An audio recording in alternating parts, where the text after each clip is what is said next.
So bro, jujutsu Kaisen के मांगा में इतने बड़े बॉम्ब के ड्रॉप होने और उसके इंटरनेट ब्रेक करने के बाद तुम भी कहीं ना कहीं से स्पॉइल हो ही चुके होगे कि unfortunately our fan favourite goofball Gojo Satoru is dead. और ये सुनने के बाद तुम्हारा भी जुजुत्सु काइसन से भरोसा उठ ही गया होगा एंड तुमने भी ये होप बिल्कुल ही छोड़ दी होगी कि may be our Gojo could return. तो मैं यहाँ पर तुम्हारे उसी बुझे हुए होप के दिए को दोबारा से जलाने आया हूँ कि या may B our Gojo could return. So is it really possible? Let's check it out. So मेरी इसी थ्योरी को सपोर्ट करने के लिए मैं तुम्हारे सामने मेरा पहला प्रूफ पेश करना चाहूंगा, which is jujutsu Kaisen season 2 episode 3। यहाँ पर तोजी भी गोजो के इन्फिनिटी को कैंसिल करते हुए गोजो को बीच से काट देता है और उस जगह पर अपन को देखकर ये लग गया था कि यार गोजो इज डेड। बट उसके अगले ही एपिसोड में क्या हुआ, गोजो दोबारा से खुद को हील करता है और तोजी को फिनिश कर देता है और फिर वो थैनोस की ही तरह तोजी से कहता है you know you should have gone for my head. And ये बात वो एवे नहीं बोल रहा था, उसके पीछे एक रीजन था और वो रीजन ये था कि कोई भी curse technique, even reversed curse technique जो कि लोगों को हील करने में मदद करती है, वो पहले उनके ब्रेन के थ्रू इनिशिएट होती है और फिर पूरे बॉडी में डिस्ट्रीब्यूट होती है। तो वहाँ पर तोजी ने गोजो को बस बीच से ही चीरा था, ना कि उसके सर को काटा था, जिससे कि वो दोबारा से खुद को हील कर पाया था। और इस चैप्टर में अपन ने क्या देखा कि यहाँ पर भी गोजो का सर बचा हुआ है, it isn't destroyed yet, so it could still heal its lower half. और अगर तुमने चैप्टर नंबर 235 पढ़ा हो तो वहाँ पर गोजो ने 2 से 3 बार ब्लैक फ्लैशेस का यूज कर दिया था, जिससे कि उसकी कर्स्ड एनर्जी रेप्लेनिश होकर 100% तक पहुंच गई थी, मतलब फुल हो गई थी। तो यहाँ पर गोजो के पास कर्स्ड एनर्जी की तो कोई भी कमी नहीं है खुद को हील करने के लिए। एंड इस टाइम उसकी रिवर्स्ड कर्स टेक्निक पर भी तोजी वाले इंसिडेंट के टाइम से भी ज्यादा पकड़ है, विच कलेक्टिवली कंक्लूड्स कि Gojo could still heal himself. And इसके बाद आती है मेरी दूसरी प्रूफ। तो माय लॉर्ड, आपने इस चैप्टर में गोजो के मरने के बाद उसके आफ्टर लाइफ के फ्लैशबैक्स देखे होंगे और उस जगह पर गोजो उन सभी लोगों से बात कर रहा था जो कि मर चुके हैं और उसके बाद वो उन लोगों को बाय कहते हुए कहीं जाने लगता है। अब अगर वो यहाँ पर परमानेंटली मर चुका होता तो वो उन लोगों के साथ ही रहता, ना कि उन्हें बाय बोलकर रियल्म ऑफ डेड को छोड़कर कहीं और जाता। बट बड़ी बात तो ये है ही नहीं, बड़ी बात तो ये है कि गोजो उन्हें बाय बोलकर रियल्म ऑफ डेड को छोड़कर पॉसिबली कहाँ जा सकता है, रियल्म ऑफ लाइफ,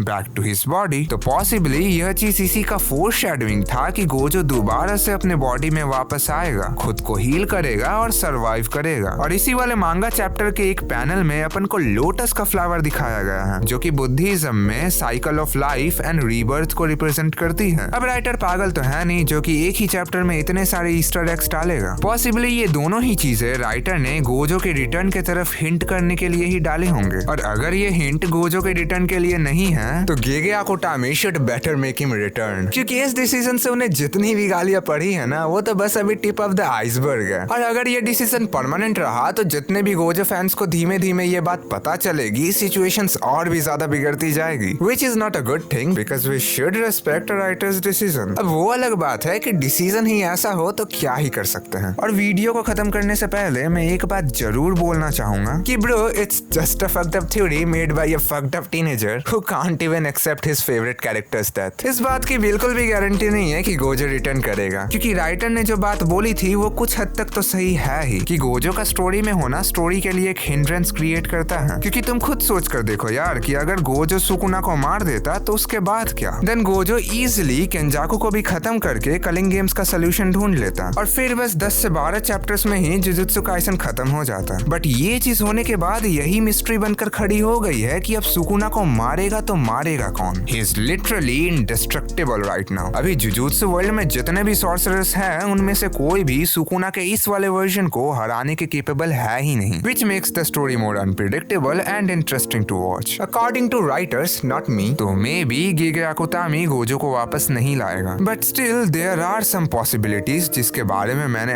अभी बात करी है। So bro, let's hope कि राइटर अपने डिसीजन को चेंज कर दे और गोजो को वापस लाए, because we want गोजो यार, वही तो एक ऐसा कैरेक्टर है जिसके वजह से मैंने जुजुत्सु काइसन देखना शुरू किया था। वेल, तुम कमेंट्स में बताओ कि क्या पॉसिबली गोजो वापस आ सकता है और क्या गोजो का दोबारा से मरकर वापस आना सही रहेगा। एंड अगर तुम्हें अभी तक यही नहीं पता है कि गोजो मरा तो मरा कैसे, तो तुम स्क्रीन के लेफ्ट साइड में शो हो रही इस वीडियो को चेकआउट कर सकते हो। आज के लिए बस इतना ही, मैं मिलता हूँ तुमसे नेक्स्ट वीडियो में, तब तक के लिए सायोनारा।